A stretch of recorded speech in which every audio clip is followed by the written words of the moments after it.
হর হর মহাদেব। ওম নম শিবায়। কেমন আছেন আপনার সবাই? আমি দীপ্তেজ বি মণ্ডল। এই দিব্যবার্তা আপনাদেরকে অনেক বেশি করে জানান দিচ্ছে যে আগামী 10 দিনেতে আপনাদের এই বিষয় বার্তাটা একটু খুব বেশি করে লক্ষ্য রাখতে হবে, কিংবা 10 তারিখ, নভেম্বরের 10 তারিখ, কিংবা যখনই আপনারা শুনছেন তখন থেকে এই রিডিং আপনাদের সামনের 10 দিনের জন্য তৈয়ারি, মানে রেডি করার জন্য কথাটা বলছে। আপনি কি রেডি করবেন? আপনাদের নিজেদেরকে রেডি করবেন। এই ভিডিও যদি ভালো লেগে থাকে লাইক, কমেন্ট, শেয়ার, সাবস্ক্রাইব করতে ভুলবেন না। ফোকাস করুন, একটা নিজের লক্ষ্যেতে ফোকাস করুন, তবে গিয়ে দেখতে পাবেন সেখানে মনের জোরের সাথে, কনফিডেন্সের সাথে আপনারা কাজ করতে পারছেন, অ্যাকশান নিতে পারছেন। আর এই অ্যাকশান নেওয়ার সাথে সাথে অবশ্যই নিজের গোলসের কাছে পৌঁছাতে পারবেন ক্ল্যারিটির সাথে। আপনারা দেখতে পাবেন কোনো না কোনো রকমভাবে প্রিপারেশান এমনভাবে করুন যে কোনোভাবে মনোবল যাতে একদমই যাতে না হারায়।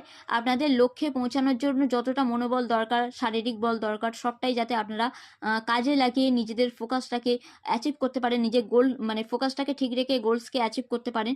সে লাভ লাইফে হোক, ম্যারেজ লাইফে হোক, কেরিয়ারে হোক, পার্সোনাল হোক, প্রফেশনাল হোক, হেলথ হোক, এডুকেশন হোক, যাই হোক না কেন, আপনাদের ফোকাস যদি ঠিক থাকে তাহলে আপনারা জানবেন আপনাদের ঠিক সযত্নে, সাহসের সাথে যে পদক্ষেপ আপনারা নেবেন, যে কাজ করবেন, সেই কাজে সফলতা আপনারা পাবেনই পাবেন।